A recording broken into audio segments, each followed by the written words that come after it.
Bismillahirrahmanirrahim. Assalamualaikum warahmatullahi wabarakatuh.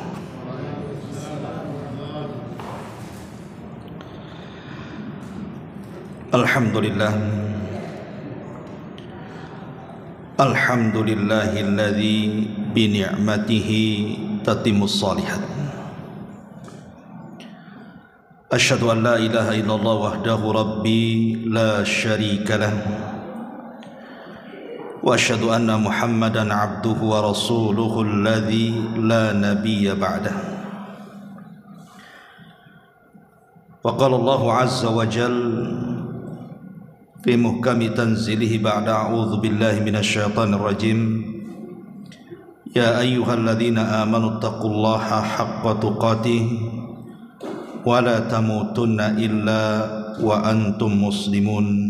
Amma ba'du. Hadirin dan hadirat yang dimuliakan Allah Subhanahu wa taala, alhamdulillah di malam hari ini kembali kita bisa duduk di Masjid Muhajirin dan kita senantiasa mendoakan kepada yang membangunnya dan juga kita semua yang memakmurkan masjid ini. Tema di malam hari ini kita akan membahas seputar ruqyah bagi anak-anak. Ini bekal yang sangat penting sekali karena setiap kita yang sudah menikah terkadang punya anak bayi atau anak-anak yang sudah usia setahun, 2 tahun sampai kepada taraf balik. Anak-anak kecil terutama usia balita ini sangat rentan diganggu oleh syaitan. Tetapi Islam adalah agama yang sempurna. Sudah menjelaskan bagaimana cara memberikan perlindungan kepada mereka. Inilah yang kita akan bahas di malam hari ini.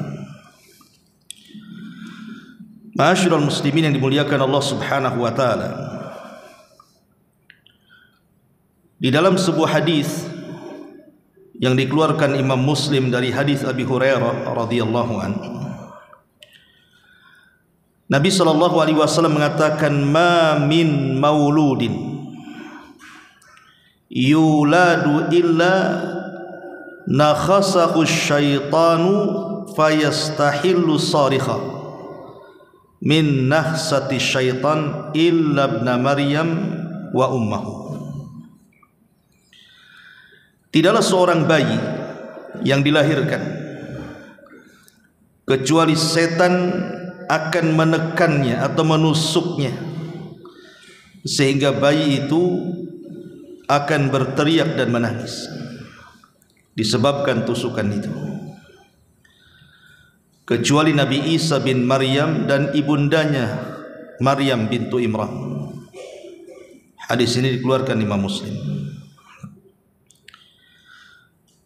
Jadi berdasarkan hadis ini kita tahu bahwa salah satu penyebab tangisan bayi di malam hari atau tangisan bayi saat dilahirkan adalah karena ada sentuhan syaitan di sini, sehingga dia berteriak disebabkan tusukan itu.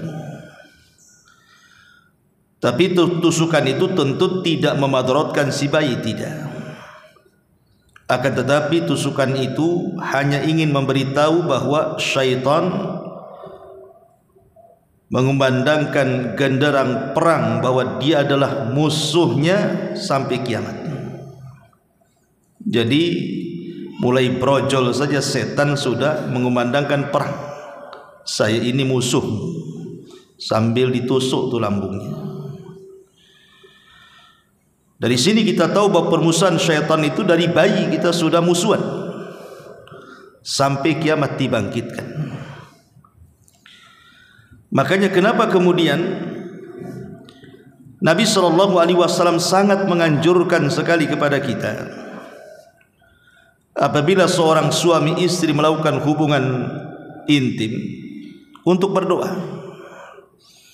Salah satu doanya adalah yang diajarkan Nabi SAW.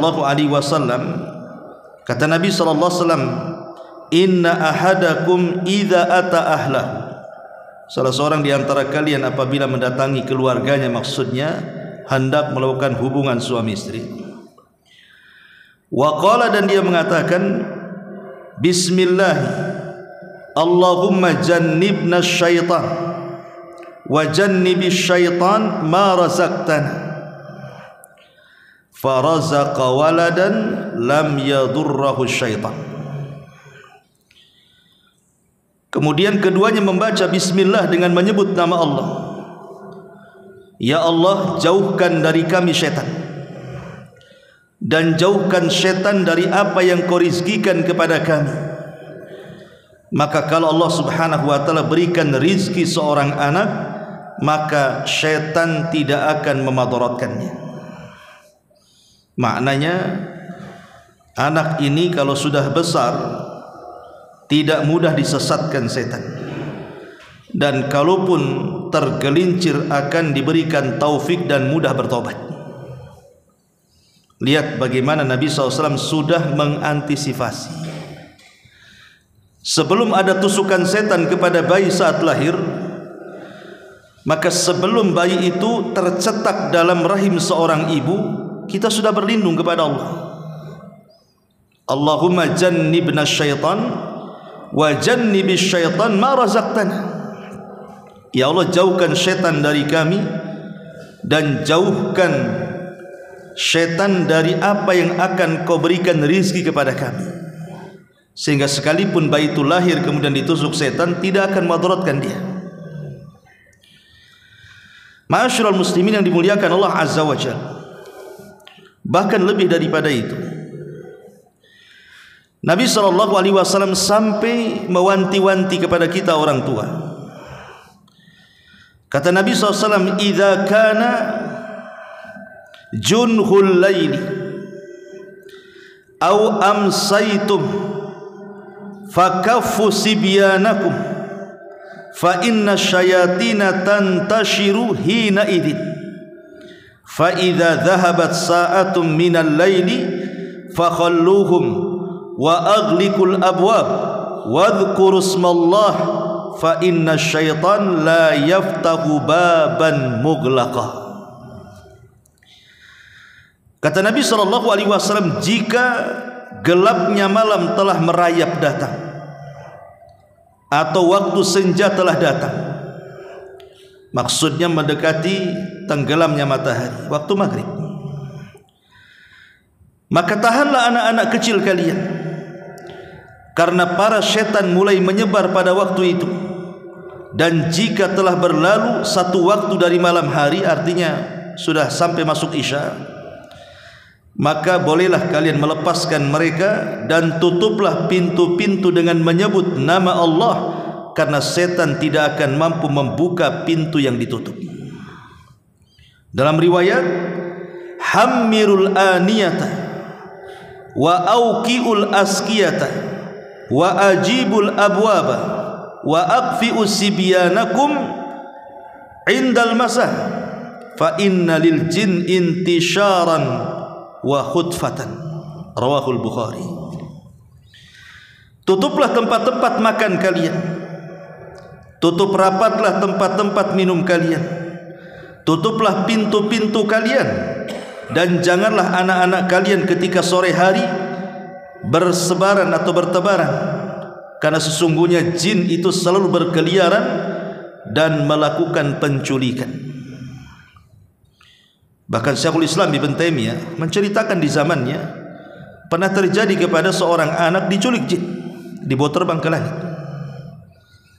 Makanya kenapa di waktu-waktu seperti itu jangan sampai anak kita keluar sudah mendekati waktu maghrib itu, disuruh masuk. Ma'asyiral muslimin yang dimuliakan Allah Subhanahu wa ta'ala, maka dari beberapa riwayat ini kita tahu bahwa syaitan tidak akan melepaskan anak-anak kita. Makanya apabila mungkin anak kita ini yang masih bayi, umur setahun 2 tahun gitu ya, yang masih dalam pangkuan kita, masih balita, tiba-tiba kemudian menangis terus di tengah malam. Ada berapa kemungkinan kan menangisnya bayi di malam hari itu? Ya kalau karena mungkin dia haus atau lapar, ya mungkin. Tidak ada masalah, tinggal dikasih minum, dikasih makan, selesai. Tapi terkadang bukan itu penyebabnya. Sudah dikasih susu ya sudah, dikasih makan ya sudah, tapi masih nangis juga. Dia tidak ada penyakit, kecuali mungkin dia ada penyakit yang menjadikan dia sakit akhirnya nangis terus kan itu.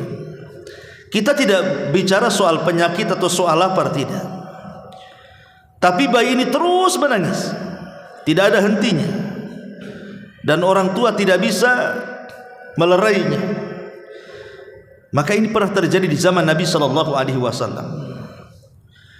Diriwayatkan dari Aisyah Ummul Mukminin radhiyallahu anha, dia mengatakan, dakhala an-nabiy sallallahu alaihi wasallam fasami'a sauta sabiy yabki. Kata Aisyah radhiyallahu anha, satu hari Nabi sallallahu alaihi wasallam masuk kemudian mendengar suara jeritan bayi, tangisan bayi. Faqala, maka Rasul mengatakan, ma li sibyanikum hadza yabki. Kenapa anak itu nangis terus? Ada apa dengan anak itu? Kemudian kata Nabi SAW, fahallastarqaitum lahu minal ain. Kenapa kalian tidak meruqyah? Jangan-jangan anak itu terkena ain. Jadi penyakit ain ini juga bisa menimpa anak-anak walaupun masih bayi. Dalam riwayat yang dikeluarkan oleh Imam Malik dalam kitabnya Muwatta dari Urwah ibn Zubair radhiyallahu an, dia menceritakan, jadi satu hari Nabi SAW masuk ke rumah Ummu Salamah, dan di rumah itu kebetulan ada bayi yang sedang menangis kencang. Maka kemudian dikatakan, jangan-jangan bayi itu terkena penyakit ain. Kata Rasul, ala tastarquna lahu minal ain. Kenapa kalian tidak meruqyah dia? Ma'asyiral muslimin yang dimuliakan Allah Azza wa Jalla, maka kewajiban bagi kita orang tua adalah melindungi bayi kita dari gangguan syaitan. Makanya dalam Al-Quran ketika Allah Subhanahu wa ta'ala menceritakan tentang kisah Maryam, apa kata Allah? Falamma wada'atha qalat Rabbi inni wada'tuha untha. Maka ketika melahirkannya, maksudnya ibunya Maryam melahirkan Maryam, ia berkata, ya Tuhanku, aku telah melahirkan anak perempuan. Wallahu a'lamu bima wada'at. Padahal Allah lebih tahu apa yang telah dilahirkannya. Wa laysa dzakaru kal untha. Dan laki-laki tidak sama dengan perempuan. Wa inni sammaituha Maryam wa inni u'idzuha bika wa dzurriyyataha minasyaitonir rajim. Dan aku memberinya nama Maryam, dan aku memohon perlindunganmu untuknya dan anak cucunya dari gangguan setan yang terkutuk. Artinya bahwa kemungkinan anak-anak seperti itu atau sekecil itu sudah diganggu setan. Maka sebagai orang tua harus melindunginya. Dengan cara apa? Dengan cara meruqyah. Dan saya akan ajarkan bagaimana cara ruqyah yang mudah. Semua orang tua bisa melakukannya. Tidak perlu panggil ustaz. Cukup anda saja sebagai orang tua, bapak ataupun ibunya, yang meruqyah anak bayinya. Ma'asyiral muslimin yang dimuliakan Allah Subhanahu wa ta'ala. Lalu bagaimana cara meruqyahnya? Pertama, membaca Al-Quran. Karena Allah Subhanahu wa ta'ala mengatakan, wa nunazzilu minal Qur'an ma huwa shifa. Dan kami turunkan Al-Quran itu terkadang bisa jadi obat. Dan Allah mengatakan, ya ayyuhan nas qad ja'atkum mau'idatum mir rabbikum wa shifa. Wahai manusia, telah datang kepada kalian mau'izah, peringatan, maksudnya Al-Quran dari Rabb kalian, dan Quran itu bisa menjadi obat untuk kalian. Kata para ulama, Quran itu bisa menjadi obat dalam dua penyakit. Penyakit yang pertama adalah penyakit hati.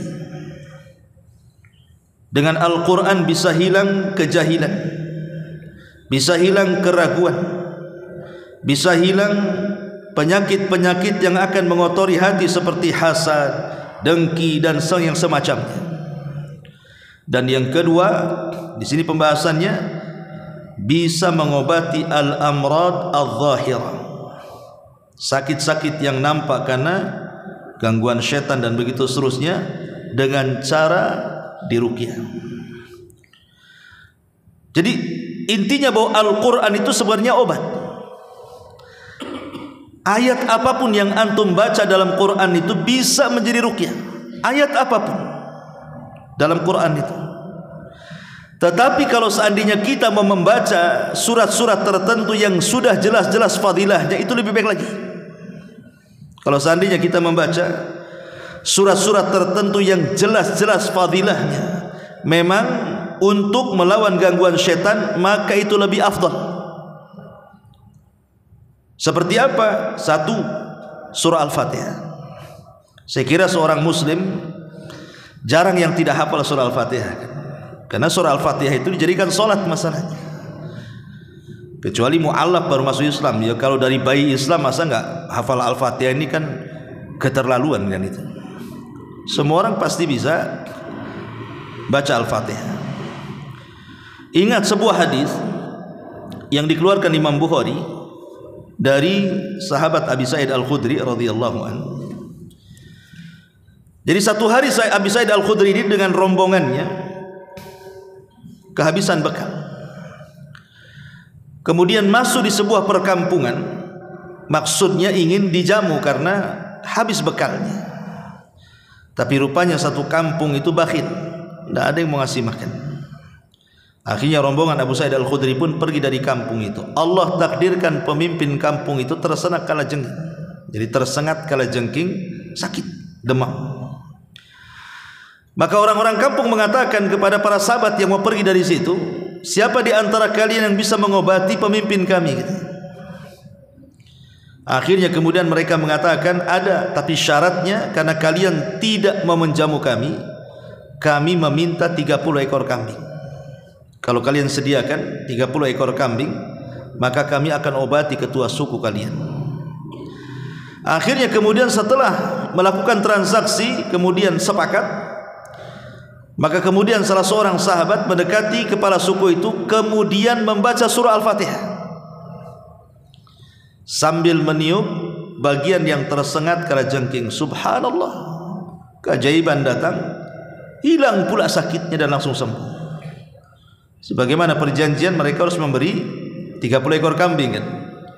Akhirnya sebagian kambing mereka makan, dan sebagiannya lain mereka kemudian dibawa pulang sampai diceritakan kepada Nabi. Akhirnya Rasul pun ingin mendapatkan bagian kambing itu. Kemudian Nabi SAW mengatakan di hadapan para sahabatnya, inna ahaqqa ma akhadtum alaihi ajran kitabullah. Sesungguhnya yang paling berhak untuk mendapatkan upah adalah orang yang mengajarkan Al-Quranul Karim. Dari sini kita tahu bahwa surah Al-Fatihah ini surah ruqyah. Makanya di antara nama dari nama-nama surah Al-Fatihah kan banyak tuh. Ada yang mengatakan Ummul Kitab, ada Al-Fatihah, ada Al-Kafi. Tapi di antara nama surah Al-Fatihah itu Asy-Syafi, surat pengobat.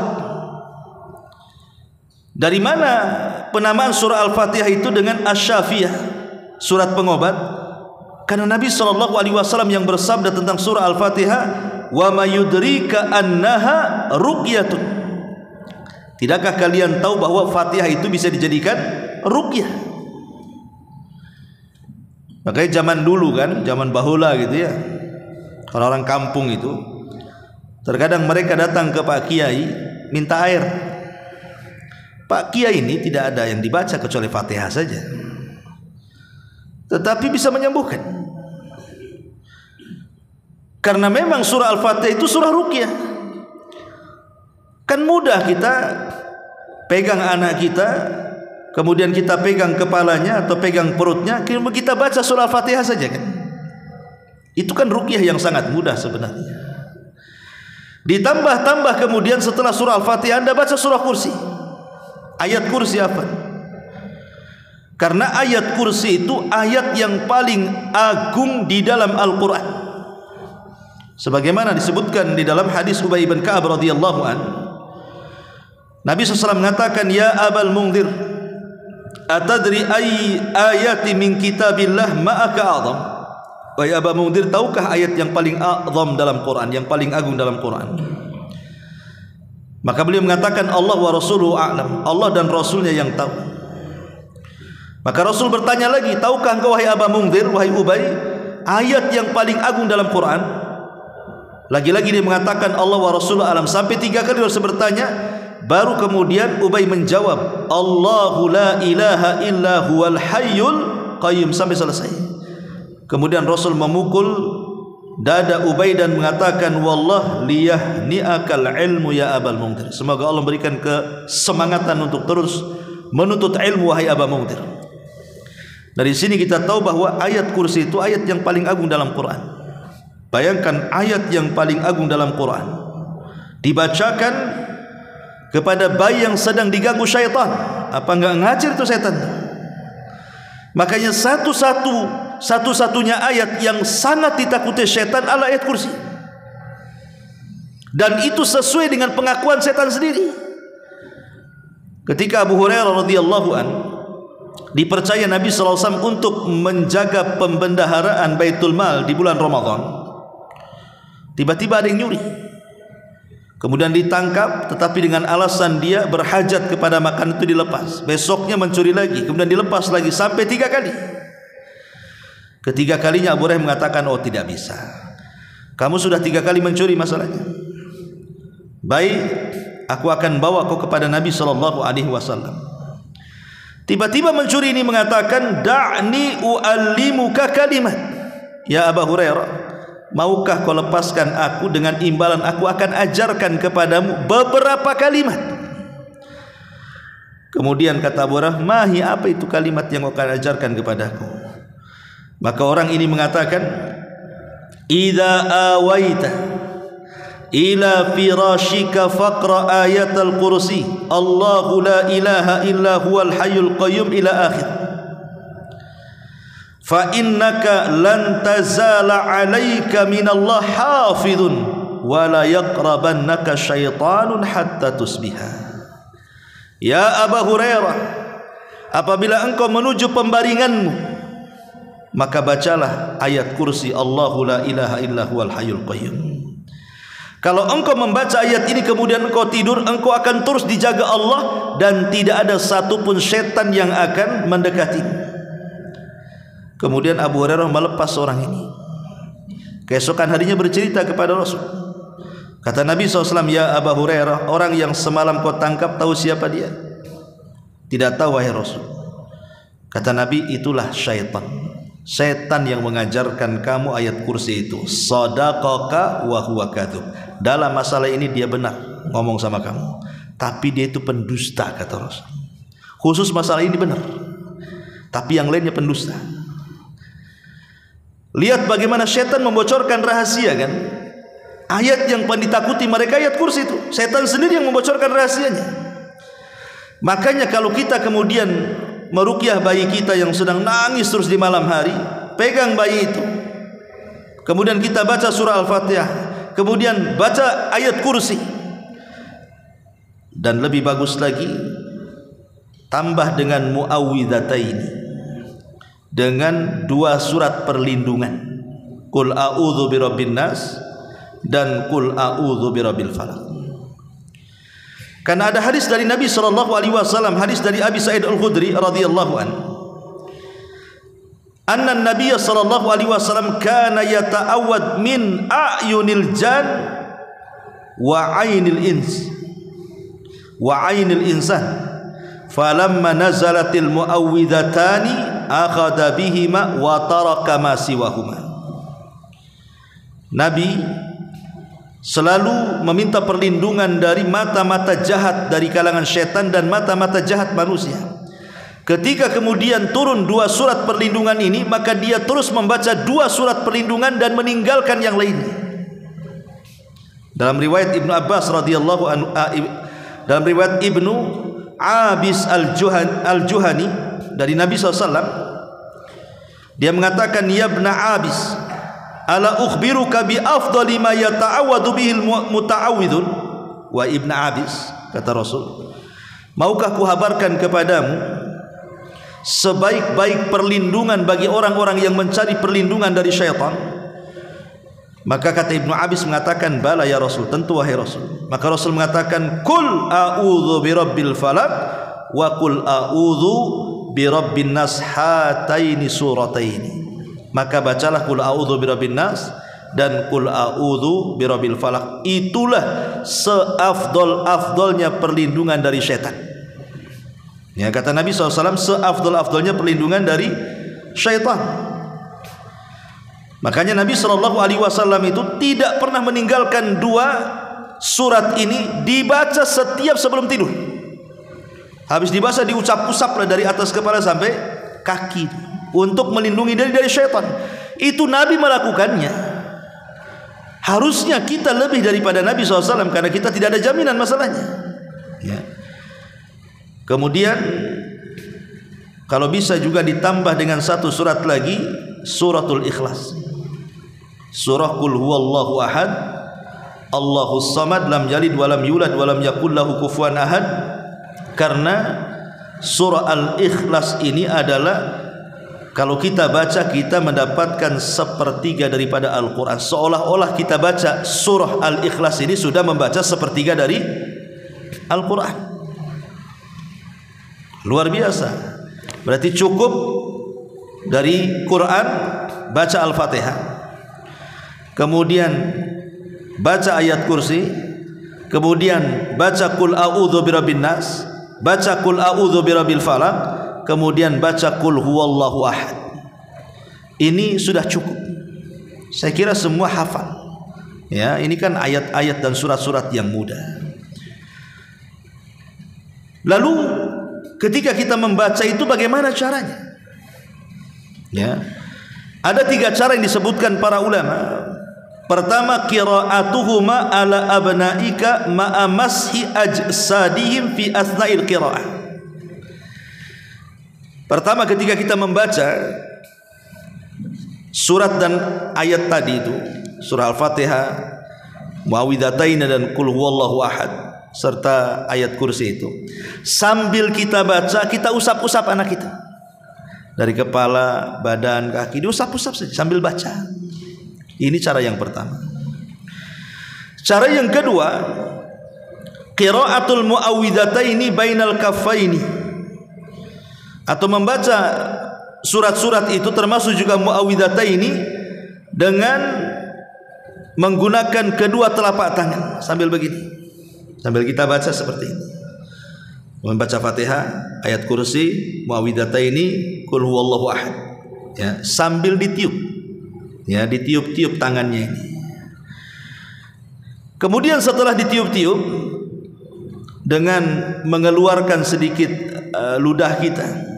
Jadi bukan hanya angin saja. Nah, gitu ya. Jadi sambil ada ludahnya sedikit keluar. Tsumma amsah ajsad abnaika bima tasilu ilaihi yadaika ba'dal qiraati fihim. Setelah kita membaca, pamannya baca Al-Fatihah dulu. Selesai baca Fatihah, baru kita usapkan. Kemudian baca lagi ayat kursi, baru kita usapkan. Kemudian muawwidzatain ini baru kita usapkan. Ini cara yang kedua. Cara yang ketiga, qiraatu fil ma'i wamsah abnaika au taghsilihim bihadzal ma, atau boleh menggunakan media air. Ya, seperti media air umpamanya gini, kita baca Fatihah, ayat kursi, muawwidzatain, qul huwallah, ya. Kemudian kita ambil air itu, kemudian kita usap, ya, kepada anak kita. Atau kalau memang perlu dimandikan, ya kita mandikan dengan air ruqyah tadi. Karena disebutkan riwayat-riwayat seperti ini berdasarkan hadis Aisyah Ummul Mukminin radhiyallahu anha. Kemudian juga lebih baik lagi kita tambah dengan doa-doa yang diajarkan Nabi. Jadi bukan hanya sekedar surah Al-Fatihah, ayat kursi, muawwidhataini, qul a'udzu qul huwallahu ahad gitu ya. Baca juga doa-doa yang warid dari Nabi SAW. Contoh umpamanya hadis yang dikeluarkan Imam Bukhari dari Abdullah ibn Abbas radhiyallahu anhuma, dia mengatakan, kana an-nabiy sallallahu alaihi wasallam yu'awwidul Hasan wal Husain wa yaqul inna abakuma kana yu'awwidhu biha Ismail wa Ishaq a'udzu bikalimatillahi tammati min kulli syaitanin wa hammah wa min kulli ainin lammah. Kata Abdullah ibn Abbas radhiyallahu anhuma, Nabi ini selalu meruqyah Hasan dan Husain. Kemudian Nabi SAW mengatakan, sesungguhnya bapak kalian berdua, maksudnya Nabi Ibrahim, juga meruqyah anaknya Ismail dan Ishak. Ya, Nabi itu ketika meruqyah Hasan dan Husain, meminta perlindungan dari gangguan syaitan, itu meniru kakek buyutnya Ibrahim alaihi salatu wassalam ketika meruqyah Ismail dan Ishak. Kemudian membaca doa ini, a'udzu bikalimatillahi tammah, aku berlindung kepadamu dengan kalimat-kalimat Allah yang sempurna, min kulli syaitanin wa hammah, dari kejahatan setiap setan, wa min kulli ainin lama, dari wahamah dan binatang, dan dari setiap mata-mata yang jahat. Berarti di sini ada 3 perlindungan. Pertama dari setan, yang kedua dari binatang, yang ketiga dari mata-mata jahat. Karena 3 inilah penyebab bisa saja anak kita ini tersambet setan. Ya, bisa faktornya dari setan, atau mungkin dari binatang-binatang yang menyakiti anak kita, entah semut, entah apa kan begitu, kita nggak tahu kan. Namanya anak kecil, dan tahu apa dia kan. Ada binatang-binatang yang di kamar kita, entah kapan masuknya kita tidak tahu. Atau dari mata-mata jahat, orang yang hasad kepada kita. Makanya sudah dalam bab hasad sudah saya jelaskan, kalau seandainya Allah takdirkan antum mendapatkan nikmat berupa kelahiran anak, cepat-cepat berdoa kepada Allah. Apa doanya?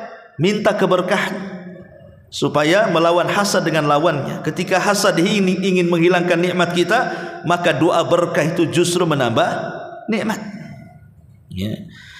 Ini yang pertama.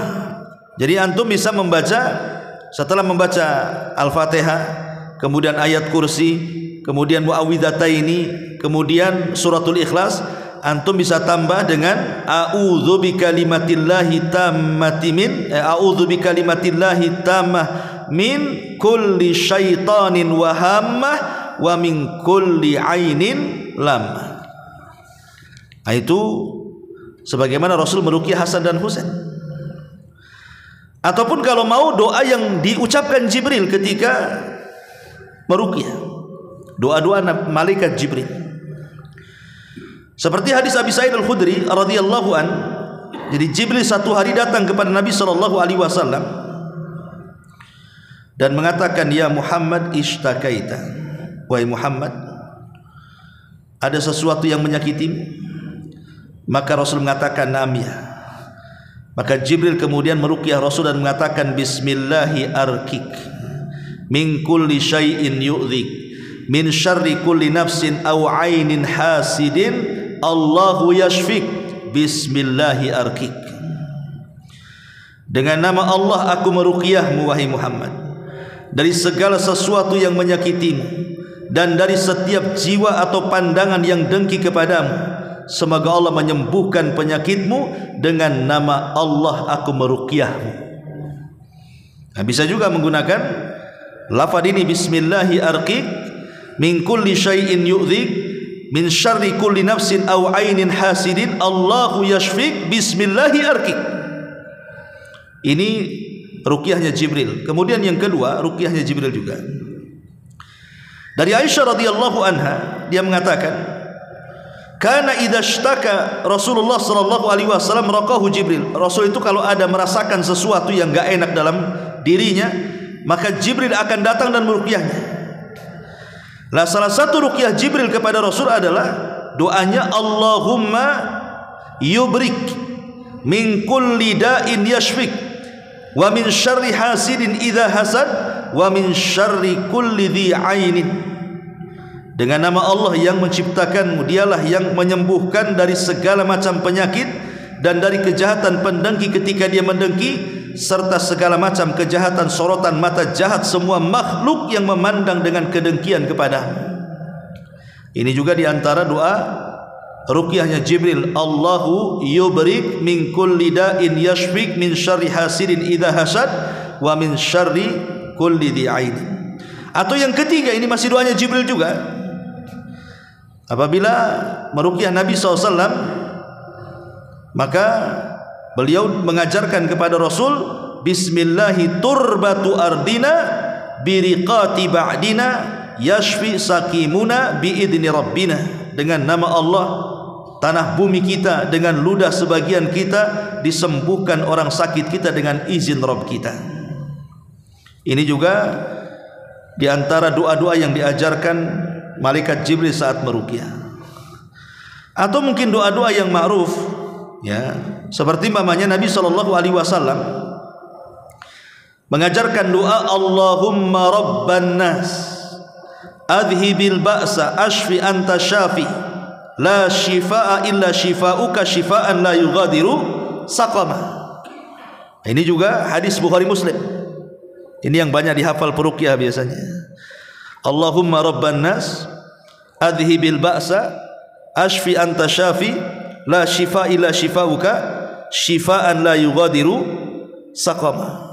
Ya, biasanya kalau mau mengobati orang, mau ngurut, mau bekam, mau apa gitu kan, nah, baca doa ini, Allahumma rabban nas adhibil ba's ashfi anta syafi la shifa illa shifauka shifaan la yughadiru saqama. Ya Rabb manusia, hilangkanlah kesusahan dan berilah dia kesembuhan. Engkau zat yang maha penyembuh, tidak ada kesembuhan kecuali kesembuhanmu, kesembuhan yang tidak meninggalkan penyakit yang lainnya. Maknanya sudah luar biasa, ya. Ma'asyiral muslimin yang dimuliakan Allah Subhanahu wa taala, dan banyak lagi doa-doa ini enggak mungkin saya jelaskan, ya. Artinya bahwa secara ringkas, ya, secara ringkas saya ajarkan ruqyah.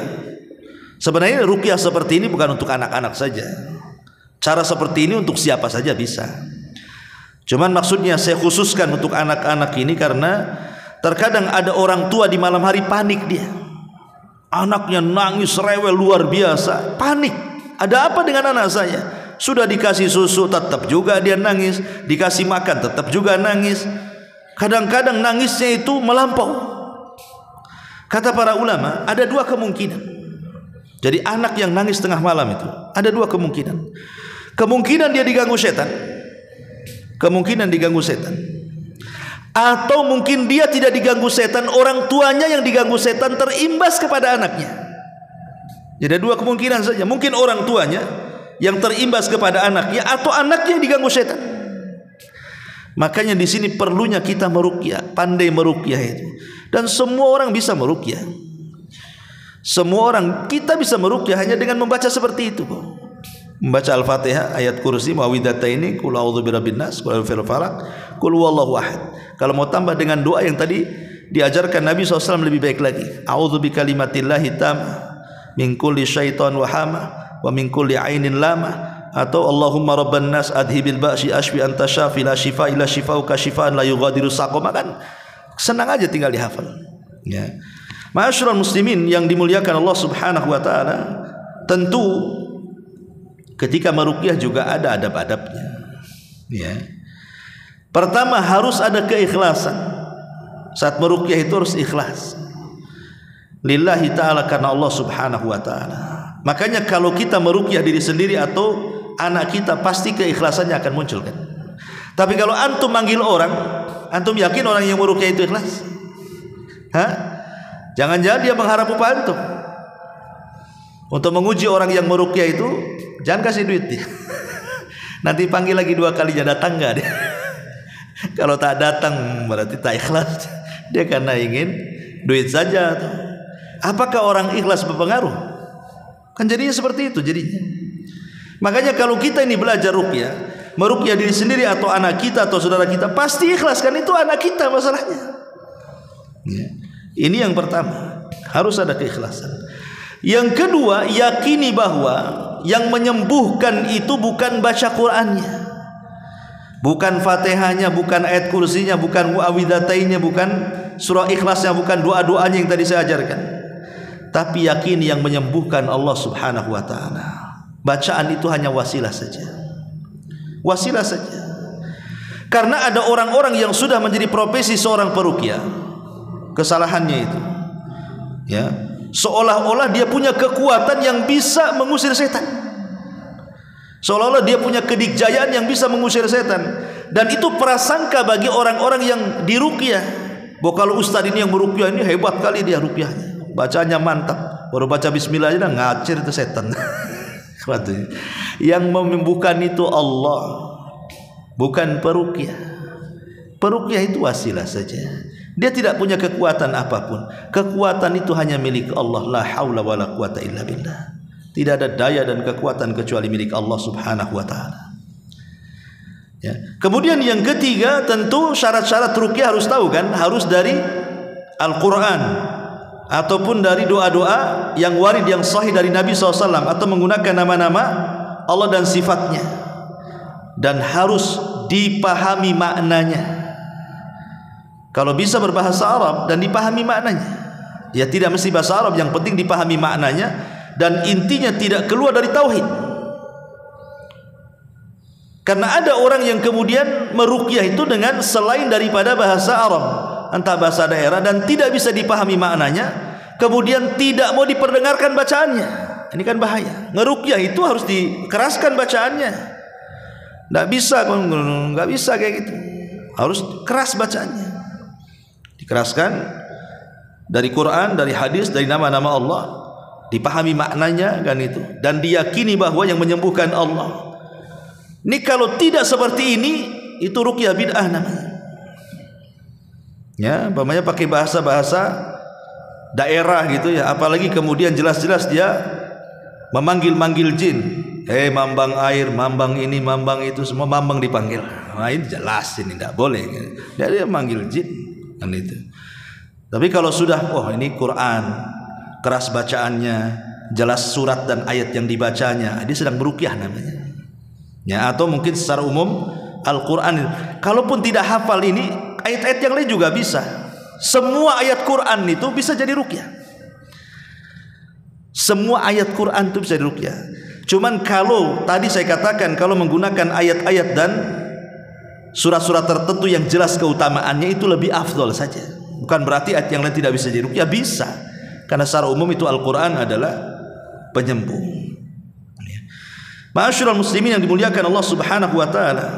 Kemudian juga jangan menyibukkan berdialog. Umpamanya nih, bukan bayi, kalau bayi kan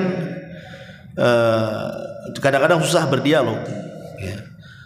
Ataupun kita banyak dengan bahasa-bahasa ngajak ngobrol gitu ya. Enggak perlu. Ruqyah itu tidak perlu banyak mengajak bicara. Baca saja Quran. Ya, baca saja Quran, dan tidak perlu kemudian sampai mengancam-ngancam. Ya, saya bunuh kamu. Apa pula bunuh-bunuh? Ya, karena ada keluar kamu, saya bunuh kamu, saya cekik kamu. Tidak perlu, baca saja Quran. Apa yang ngancam-ngancam setan? Baca saja Quran. Nanti kalau ada reaksi, kalau memang dia mulai bicara ingin masuk Islam, tuntun ke syahadat kan gitu ya. Tapi kan tidak mungkin bayi bicara, mungkin ini meruqyah orang dewasa ya. Ya. Tapi yang jelas bahwa tidak perlu banyak bicara karena mereka para pendusta. Dikhawatirkan kalau seandainya kita meruqyah orang dewasa yang bisa berdialog, kemudian dia memfitnah orang. Bisa saja kan dia memfitnah orang kan. Dia mengatakan saya disihir orang yang nyihir tetangga sebelah umpamanya. Jadi suudon sama tetangga. Padahal dia sedang berdusta tuh. Makanya jangan banyak dialog. Bacakan saja Quran. Dan kalau dia bukan mahram kita, jangan disentuh. Saya lihat para peruqyah ini, dia bukan mahram, dia bukan istri, dia bukan apa. Pegang kepalanya, dipegang dadanya, dipegang apa? Nggak boleh. Nabi berbaiat itu, membaiat wanita, tidak pernah menyentuh. Ya, cukup di balik tabir atau ditemani suaminya, kita cukup baca saja. Tidak perlu pegang-pegang, itu punya orang. Kalau istri sendiri tidak apa-apa dipegang-pegang sambil ruqyah. Ini istri orang, ada suaminya pula di situ. Suaminya lo nggak ada kepecemburuan dipegang-pegang peruqyah ini. Kan aneh kan itu ya. Tidak boleh. Ya. Ma'asyiral muslimin yang dimuliakan Allah Subhanahu. Dan juga jangan mengandalkan tajribah. Kadang ada orang peruqyah itu, dia mengandalkan pengalaman. Tidak semua pengalaman benar, ikhwan. Tidak semua pengalaman itu benar. Bisa saja menyelisih Quran dan Sunnah. Umpamanya pengalaman dia ngeruqyah pakai minyak gosok. Ini kalau pakai minyak gosok ini cepat keluar jinnya. Ya. Atau dengan dipukul rotan, atau dengan ditabok umpamanya kan, ditendang. Ini bukan seperti itu ruqyah. Nah, semua pengalaman itu sama ketika kita menangani satu, sama dengan menangani orang. Maka jangan berpanduan kepada pengalaman, pandukan saja kepada Quran Sunnah dan keterangan para ulama adab ruqyah, sudah itu jalankan. Ma'asyiral muslimin yang dimuliakan Allah Subhanahu wa taala. Dan kalau ada peruqyah minta upah, jangan, itu enggak ikhlas. Karena ruqyah itu bukan profesi. Ingat, ruqyah itu bukan profesi. Jangan dijadikan profesi ruqyah itu.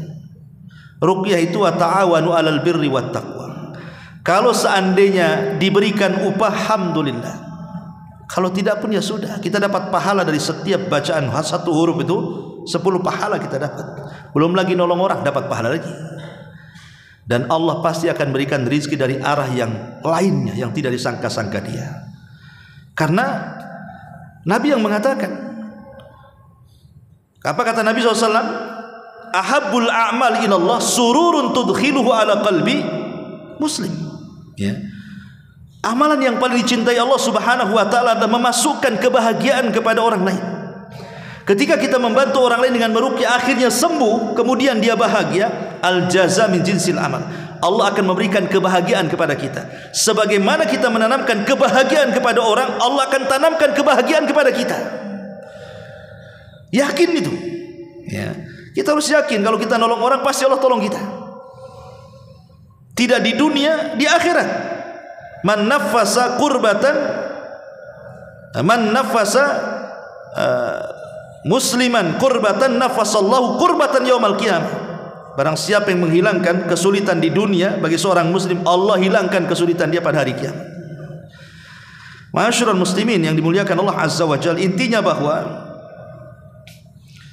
meruqyah ini bisa benar-benar bermanfaat kalau memang faktor-faktor penyembuhan itu ada. Ya. Artinya dari pihak orang yang meruqyah dan dari pihak orang yang diruqyah. Dari pihak yang meruqyah memang orangnya soleh, orangnya tidak melakukan banyak dosa gitu. Sekarang orang tidak sholat suruh meruqyah, dia aja perlu diruqyah. Orang nggak sholat, sok-sok ngeruqyah orang, kamu loh ya harus diruqyah, bukan orang. Kamu ada setannya itu. Jadi ada faktor peruqyah juga harus baik kan begitu. Yang kedua, faktor dari yang diruqyah. Yang diruqyah ya juga harus baik, kita nasihati.